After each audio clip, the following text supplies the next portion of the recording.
intro music, insert music. Oh, it's your intro music. This is my intro.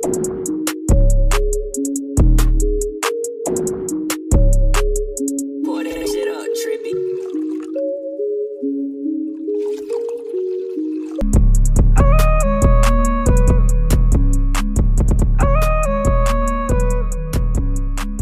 Welcome to the Young Homie Podcast. I'm here with a legend of GOAT, my man's Rose. We finally about to get this interview out. Listen, this is like the third or fourth time. The first time it was really bad sound. I rap, I make beats, shoot videos, own a studio. That's it, I guess, kinda. It's crazy when people call me a goat though. But we got it together now. So my guy, Rose, how you doing today, I'm good. man? I appreciate the interview, for real. Oh man, come on now. Why would we not put you on here, man? This is a guy that's really been helping Detroit, a lot of Detroit rappers, culture. If you know about Bankrose Studios up here on 7 Mile and Greenfield, man, this is the guy that's behind it all. Y'all know about the legendary everything that happened in that old hip hop shop, man. So make sure y'all get up there for recording, get at him for videos, get at him for really anything, knowledge. He always dropping gems. Follow him on Instagram, Bankrose Productions, you feel me? I know it sounds like a lot of promoting for him, but hey, I got this real fast. It's cool. Don't worry about it. You feel me? But I'm going to let Rose tell y'all a little bit about himself, you feel me? So, Rose, where did you grow up, man? I grew up downriver, so, it's dead-ass middle class, for real. Right. That's what I like about it, because, I grew up in Southgate, which is damn near, the heart of downriver. So if you go, 20 minutes this way, it's the city, right? Dead-ass in the city. And then if you go 20 minutes the other way, then you're in, Rosio, rich area. So Okay. it was, a nice mix of, poor and rich. You know what I mean? I get you. Yeah. I get you. Because, growing up, it ain't always been bad and it ain't always been good. But you know how you get to your separate section, you kind of catch the divide. Yeah. So, growing up, what were some of your influences growing up that even got you into music?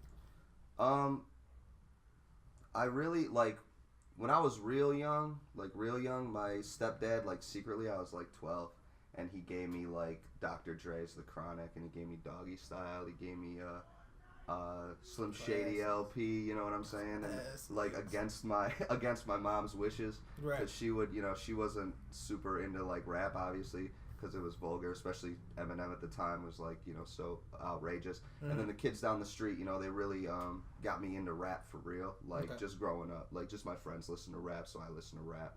And then I always liked it, and I always liked writing. And I was always good in English. I'm terrible at math, but I always excelled at English. I skipped so much school, but I would still get A's and B's in my English classes. Mm-hmm. So I think I just had a knack for that, and it was just a way to sort of express myself in a positive way. Because before I found it, I was really depressed when I was a kid. Right. As soon as I hit puberty, shit's set in.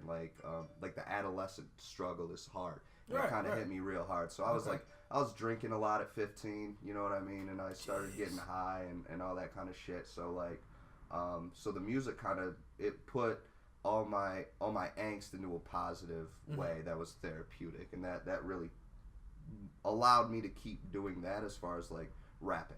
Okay, You know so what I'm saying? when you got into the music, when you did you come in as because you do 3 things now for I know it's kind of fast forward to a lot of stuff, but you do 3 things. You first of all, you shoot videos, so you're a videographer. Mm-hmm. Then secondly, you produce music, so you kind of become an engineer. Yeah. Then thirdly, you make beats and you rap. Well, Mm-hmm. that's 4 things, but I put making beats and rapping in the same thing because if you know how to make your own music, a lot of rappers know how to make beats a little bit. That's more like an artist, right? Yeah, So yeah. There's beat producers that are diehard just beats, and then there's artists who are just rappers that Right. you know what I'm saying. So, but I think a Kanye West. a huge part of artistry though, if you really love music in a deep way, artists gravitate into beats, and I think a lot of producers gravitate into rapping because it gives you the other side. That relationship is damn near the most intimate relationship you can have in music, because the artist is nothing without the producer, and the producer is nothing without the artist. And when you get a good match, that's what makes shit legendary.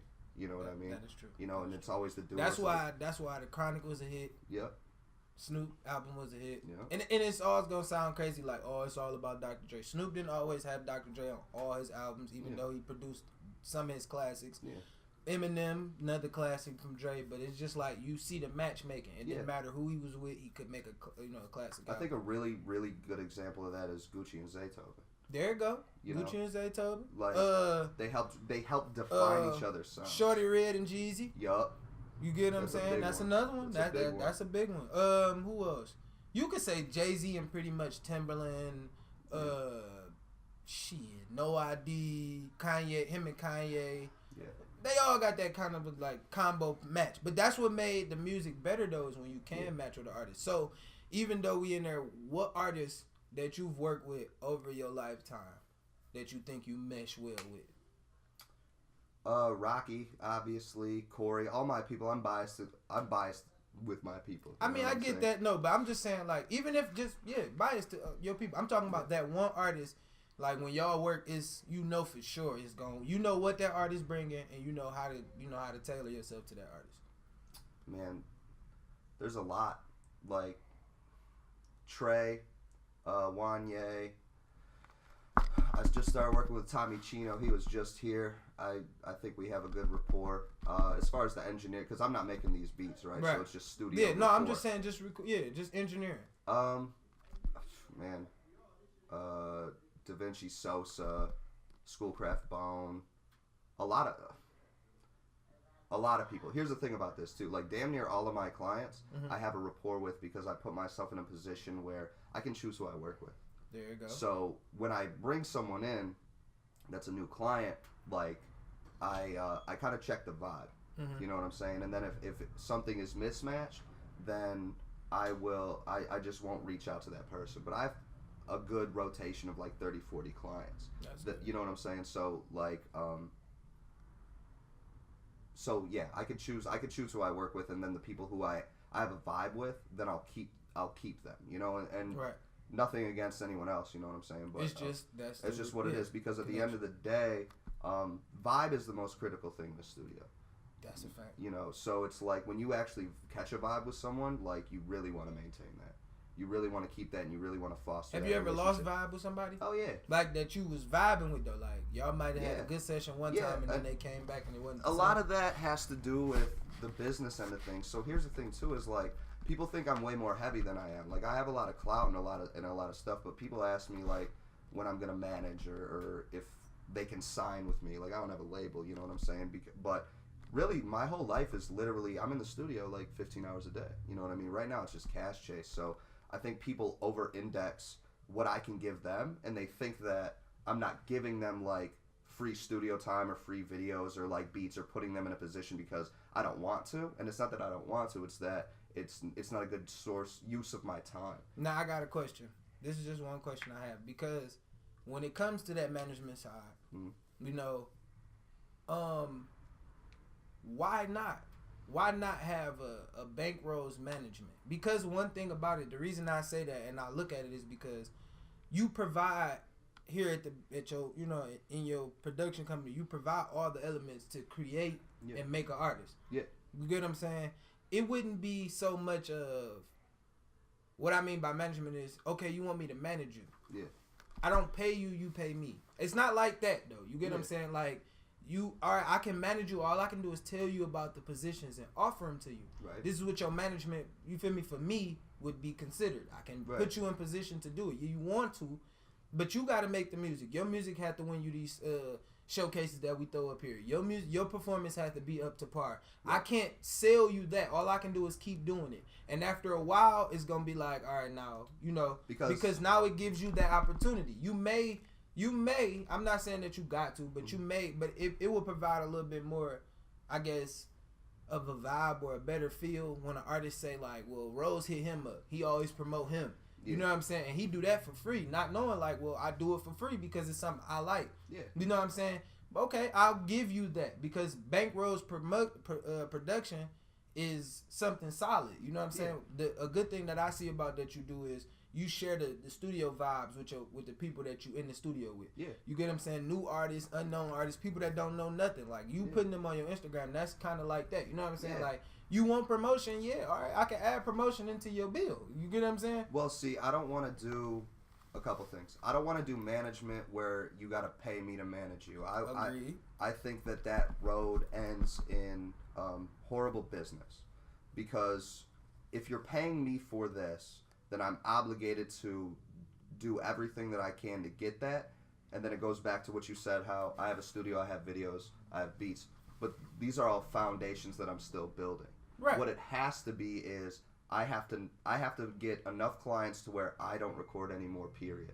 I have to get enough video people and clients where I don't shoot, period. Right. And then I have to get my production team where I'm not involved with that, period, where I essentially have managers of each of those things. There you go. And then when it becomes the money machine and I have my heads in place, then it's literally I touch down, I meet with them every morning, figure out what each individual thing is, and then that money from all three of those things gets dumped back into developing artists. Now I got another question. So, One more time. Yeah, so I'm not set up. No, I get you. know. No, I get you with that. All entities you feel like you'll be spreading yourself too thin. Yeah, and that's Okay. a huge mistake I made this year. And that's not, and there's nothing wrong with that. Yeah. But my one thing is, why not turn those artists that ask to manage you into interns?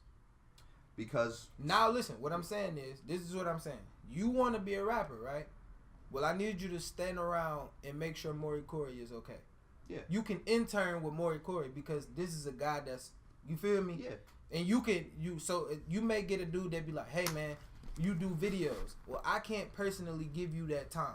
Right. You feel me? But you can intern and follow around Hype. You Yeah, get what I'm saying? Because he's a because- part of the company. Right. And he can tell you how we do it over here. And if you want to continue, then now you can make money. You know what I'm saying? Yeah. You might make money into that. But at the same time, bro, it's your free time, your free willing. When that man go out and do something that Right. if you want to go and learn. So I have interns. I have 3, and 3 is really all I can handle. Okay. Because here's the thing about interns. There's a relationship with that where they have to give me their time and they have to clean and do all the grunt work and all that shit. Right. But I also have to give them time to provide for them what they need. Right.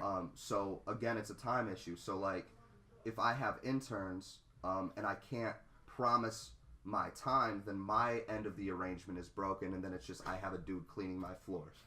You know what I mean? I get you. But what I'm saying is, I get that part, but take yourself out of it. Just like how with the situation with Hype and Hype Vibe. Yeah. You gave, like, I'm not saying you gave it to him, but you exploring him as like an your assistant. You get what I'm saying? But, so yeah. now you're going to offer him an assistant. And his assistant has to do what your interns do for you. Right. You get what I'm saying? So you do the grunt work for him, but you're learning how to take, you feel me? When you Yeah. show up with your camera, Well, you need to be vlogging behind the scenes for this extra footage that we can put on Bankrose. Let me see you become a good editor. You know what I'm saying? Yeah. Like, but again, it's like I need to make sure that I have a personal relationship with them, and I'm not just gonna throw them at people. you know I what get I'm you. saying? No, So I it's get like, you. That will come in time.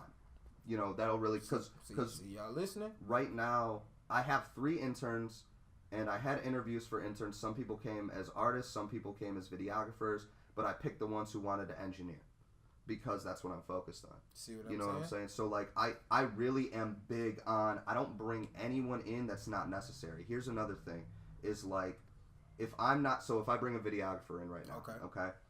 My video promotion, like we're not pushing videos, so we don't make money off videos for real. Like we'll get one-offs here and there, right? Mm-hmm. I don't like to bring an intern in unless there's not a promise, but unless it's within the realm of possibility that I could employ them. To give them a position, because so if I'm not set up for the next phase, like I'm not going to bring you in because I have to handle the first phase, which is the person actually like Keese, right? So I have to make sure that Keese is 100% good. He's financially straight. We have a system, and I got to get him so much work that he can't handle it. Okay. And then I bring in someone to take that load. Okay. You know what I'm saying? And then it's like trial by fire. Because if I bring an intern and there's no work, then it's just people hanging out, and then they lose faith in what the company is. Mm-hmm. They, if there's nothing to do, there's no responsibility. People lose. They lose the need to care about responsibility. Okay. So if you bring someone in, and there's nothing to do, then people just end up hanging out.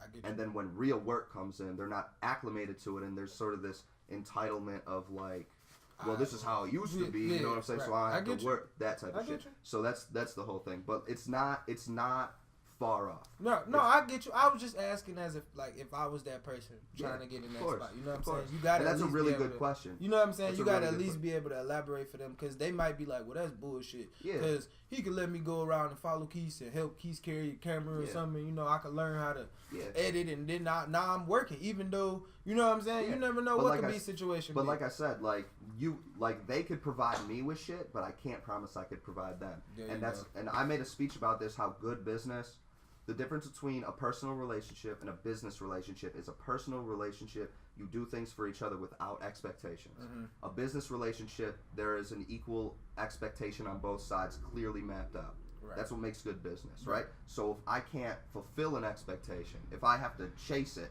you know what I'm saying? It's the equivalent like playing football. You throw a pass. It's way easier to get behind the ball and run up to it than chase that motherfucker and try to catch it behind your back. Okay. And that's what I would be doing before I'm set up. So foundation is so critical, and it just takes time to get there.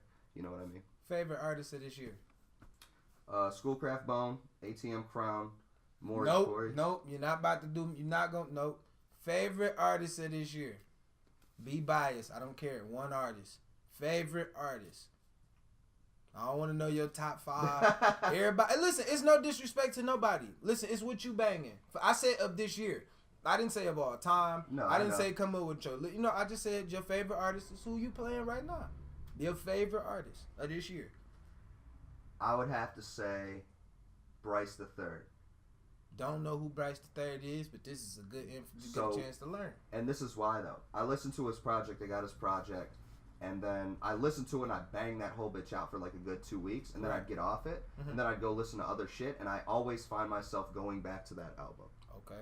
So you know he's unknown right now, but he's really, I think he's like Give him a 20-second promotion right now. Yeah, Name go- the album. yeah. Go follow Bryce the Third. What's the album called? Fuck, I'm drawing a blank. Give him a song. Internal Revenue. Ooh. The last project is called Uncomfortable. That's a straight up banger on. It's like it's a really in depth, like introspective look at struggle and finding yourself, and I think he just does it in such an amazing way. He an R&B artist or a rapper? No, he's a rapper. Okay, He's more so- on like the J. Cole, Kendrick type shit. Okay, but so he's he a conscious got his rapper. own. Yeah, he's conscious. But here's the thing about conscious rappers too. A lot of people can't walk that line between corny and. Or and, okay, I'm and gonna take sweet. that back. He's a lyrical rapper. He's more definitely invested he's- into his lyrics he's- than most rappers. I think he's invested in the whole scope. I think what he's invested in is expressing his viewpoint of the world, and I think he does it in a phenomenal way. And Okay. that's why, to me, he's gonna go really far. Mhm. And I think he's a really deep thinker, and he's really confident in himself, and you can tell. He does the same shit I do on Instagram. He'll give like promotional type, or not promotion, positive type speeches. Okay. Same exact shit. He has his own little editing style, which is super interesting. He's actually fucking hilarious. But definitely check him out, Bryce the Third on Instagram. His project's Internal Revenue. Last track. Listen to the last track first, and he'll catch you through the whole album. But Now the whole y'all album heard is that. phenomenal. Y'all heard that. That's his favorite artist of 2018. Mm-hmm. So, because we coming to the end of the year, that's why I'm coming with this. So now, the best video of 2018. What you coming with? I'm only gonna ask him what he do. We only giving him his realm. So the best artist he came up with was Bryce the Third. Yeah. Best video of this year. Best video. I'd have to really think on that. I don't want to say Block Party because that's an obvious thing. Lace fucked everyone up this year, bro. He's phenomenal. Trying to think though on some creative shit. I don't know. I'd have to really think about that. I can't really think of one off the top of my head, to be 100% honest. I don't actually sit down and watch a lot of videos for I'm real. giving Triple Double the video of the year for me. Triple double. They Sada went crazy with that, man. That's my shit. I ain't gonna lie. Yeah. Maybe it's just because it's my favorite song right now of the year. My favorite song of the year. No matter the artist, no matter what. Favorite song of the year. What was it called? My bad. It was on Rocky's last project.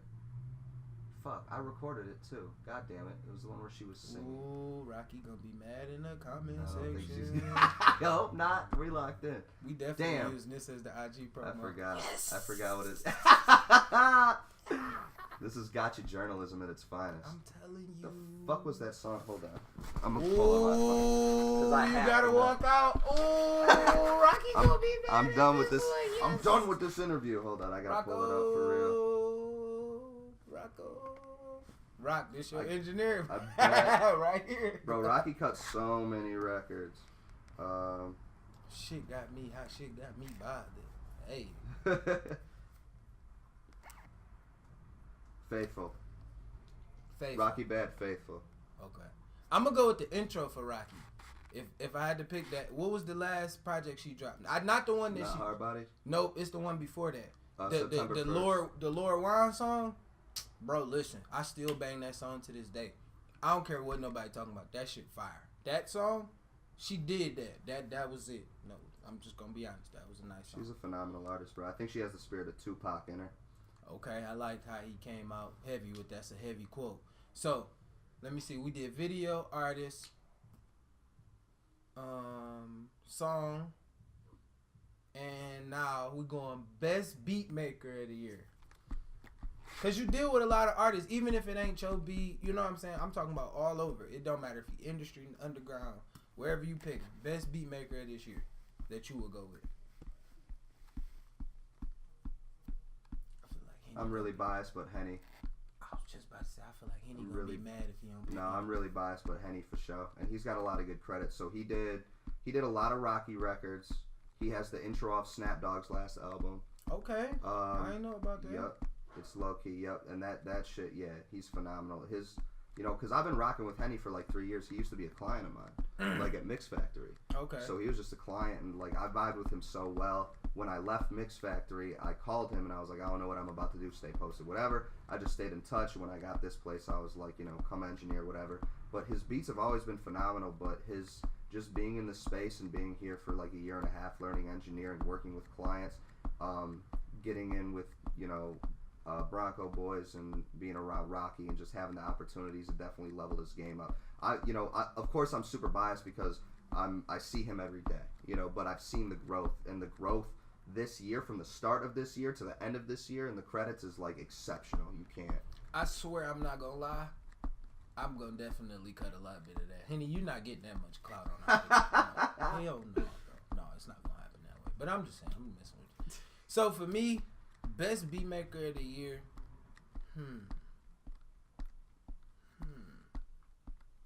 I don't know. I can't even lie to you. I don't know. Cause like he said, it's a lot of bias beats that's being made this year. I would say Hell of a, because that's a Detroit thing, but Yeah. You think Hell of a? Nah. Hell of a counts. You do? Hell of a counts. Alright, I'm gonna go Detroit bias. I mean, that's sort of like Mike Tyson I go Hell of a. I just beating give the it shit to out of everybody. Right. So, future shit. What we got coming up, Rose? What you got This year? this year? So 2019. 2019. What can we expect? Wait, let's start with this. Yeah. Can we expect anything from the artist side? Because I heard about this guy, Kevin, and he made a song, and they told me he made a few songs, and he was coming out with a project. He had cut his beard off. He had this long ass beard one day, and then I came back and his beard was cut off. He was rapping. So He said his name was Kevin. So I'm an artist too. My rap name is 100 Seasons. He's talking. So I had a beard and I was Rose, and when I cut it, I told everyone my name was Kevin. So that's a little inside joke. But yeah. So right now I'm working on hooks, and I sold a hook, which I didn't anticipate, because like when you're an artist, you don't actually know if you're sweet or not for real, but.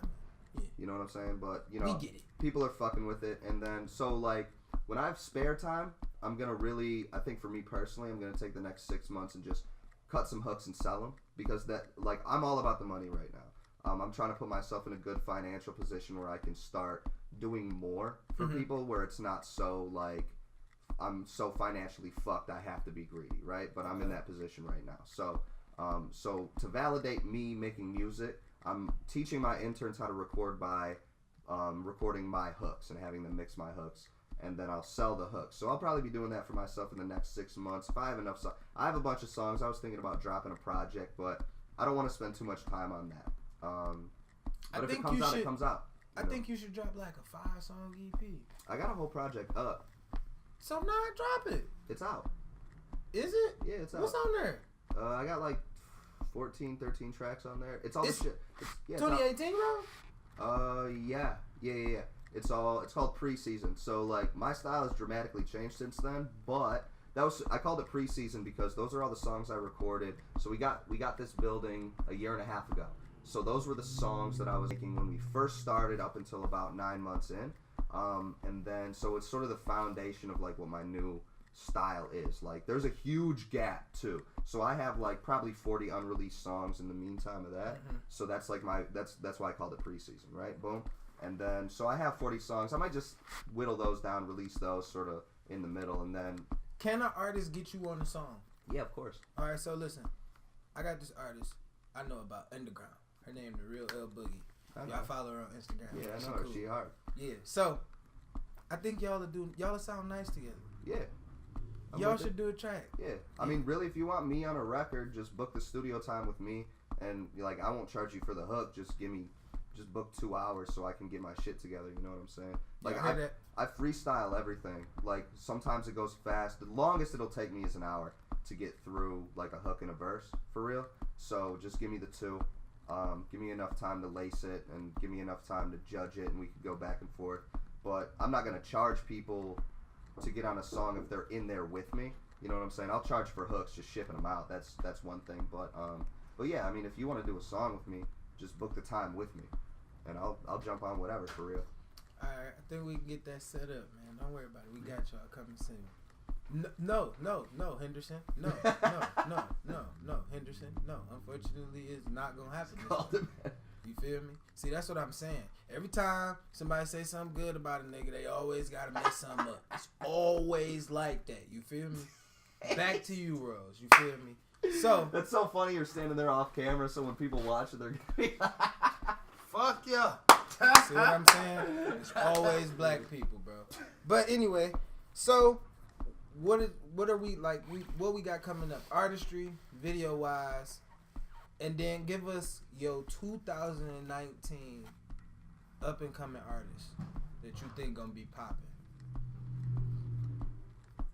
Okay, so it's my plan for 2019. Yep. Okay, so right now it's literally I'm not putting a time limit on it, but my short-term goal is to make sure that the studio becomes the money machine, where this place is booked 2 weeks in advance. We're sort of there. We're booked about 3 days in advance consistently. So for the next 9 months, I want to be able to be booked like a week in advance consistently, lock in enough clients to where all of my employees have too many sessions to where they can't fucking do shit else but work, and keep that going. And then when that's settled, I'm going to start moving into videos, and I have a couple plays for that, but I'm not going to speak on it because I'm just kind of going through it in my head. When I think of like new processes, I take it to the final form of what it's going to be, and then I start thinking about like steps to do that, and it takes, sometimes I take a long time to think about it. So I'm kind of in the fundamental stages of that, just bouncing ideas back and forth with Keith.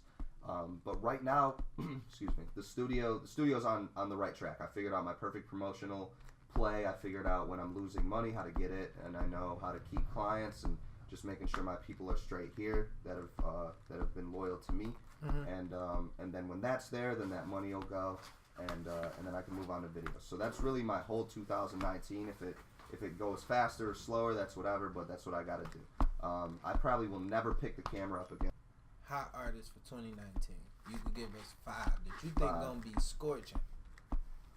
As far as next year, unnamed. Maybe people might know or people may not know. Okay, so I like got, that you think your up and coming 5 gonna be back on top. 5's gonna be hard, but if you give 3, Schoolcraft Bone. No, I got a lot. Schoolcraft Bone. Okay, I heard him. I like him. ATM Crown. Okay. Never heard him, but we'll figure it out. Wanye. Oh, Big Jungle. He's Big Jungle now. Trey. Actually, everyone Wanye associates with SJT. Trey, Wanye. Sueno is making a huge push. He just dropped a song with Payroll too. It's fire as fuck. Okay. FL De Niro. I heard it. For sure. His grind is ridiculous. Maury Corey. The Gator. Big Chicken. Rich Shakur. I'll throw Rocky in there, but she's already on her way, so it's sort of biased because she has more of a she already is more set up. But yeah. So another question, and we're gonna get out of here. What was the best experience you had as far as working with an artist since you've been on the engineer side though? What I mean is, so the best song that you felt like they had the best vibe, the best song was created, all that. Yeah, so when the best session you had. When me and Rocky recorded Faithful, that was for sure like the best moment of my year as far as in the studio, because it was something that she wasn't comfortable with doing when we started, and we just worked and we just made sure it was right, and the song ended up becoming like really phenomenal in my eyes, because you know she's for real singing on that bitch. Okay. And so you know it was a slow start because it was out of her element, but that's a testament to her willpower. I think we had like a 5-hour session to get that right, but she didn't quit. You know, she didn't give up. She was frustrated, you know what I'm saying, but she pushed through, and that's a huge reason why she is the way she is, and she has the name she has is because she's tenacious as fuck. And so like when we were done with that session and how the song came out, it came out better than either of us anticipated. But it's for sure, like I said, it's my favorite song of the year. But just that moment, just being there, was like a cool moment in time. All right, there you have it. It's another episode of Young Homie Podcast. We back on our interview shit. I know we had took a break a little bit throughout the situation, but make sure y'all go check out what got you to this point. Everybody on the channel, we going crazy, man. That's a great episode. We're gonna get Rose on one of them, man. He gotta come. You gotta come, bro. No, listen, seriously. It's like a game night, but we do culture talk. That's sweet. You get what I'm saying? Like everybody. Board games? Yeah. Oh, I yeah, love it. Yeah, like fuck yeah. Monopoly. Oh, we trying to get, you know what I'm saying? We get into like we started with cards right now. Yeah. But like we come in, we let everybody at the table pick a topic. You ever watch Tabletop with Will Wheaton?